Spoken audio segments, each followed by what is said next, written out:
On en vient à ce drame survenu ce matin à Yopougon, cité verte. Un immeuble en construction s'est écroulé aux environs de 4 heures du matin, faisant au passage 3 morts, un couple et leur fillette de 8 mois.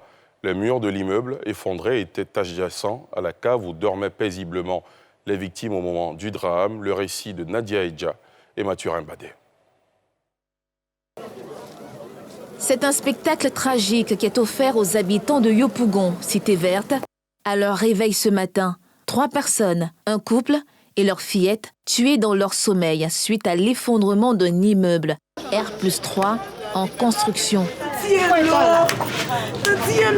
Petit bébé là. Au moment du drame, la famille était endormie dans cette cave contiguë à l'immeuble qu'elle gérait et qui lui servait par ailleurs de lieu d'habitation. L'immeuble aurait cédé en raison de la forte pluie, selon les témoins. Il n'y avait aucun signe même qui montrait que ça allait vraiment s'effondrer. En tout cas, il n'y avait aucun signe. Hier, les maçons étaient venus. Ils ont fait la dalle, c'est pas sec là. Voilà, donc avec la pluie aussi qu'il y a eu hier. Donc ça a provoqué l'effondrement. Moi j'étais couché, j'étais juste en bas. Le maquis est là, le bas est en bas. Moi j'étais dans le bas, maintenant c'est dans le maquis que le bâtiment a coulé. C'est aux environs de 4 heures que j'ai entendu ce bruit-là.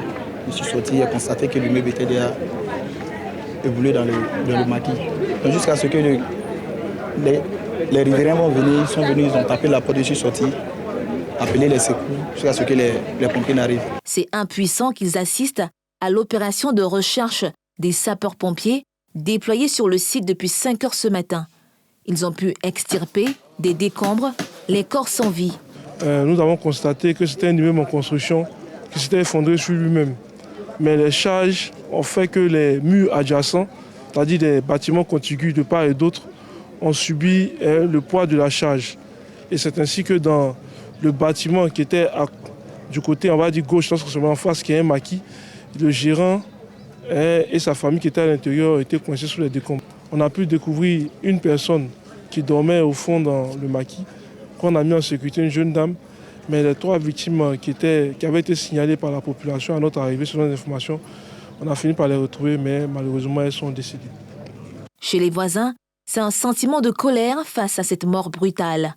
Et non seulement les immeubles ne s'écroulent pas comme ça, mais avec des familles qui sont endeuillées et d'autres même qui n'ont rien à voir avec la construction de ces immeubles-là. Le ciment n'est pas dosé et le fer, c'est pas ça. Un R pour R plus machin.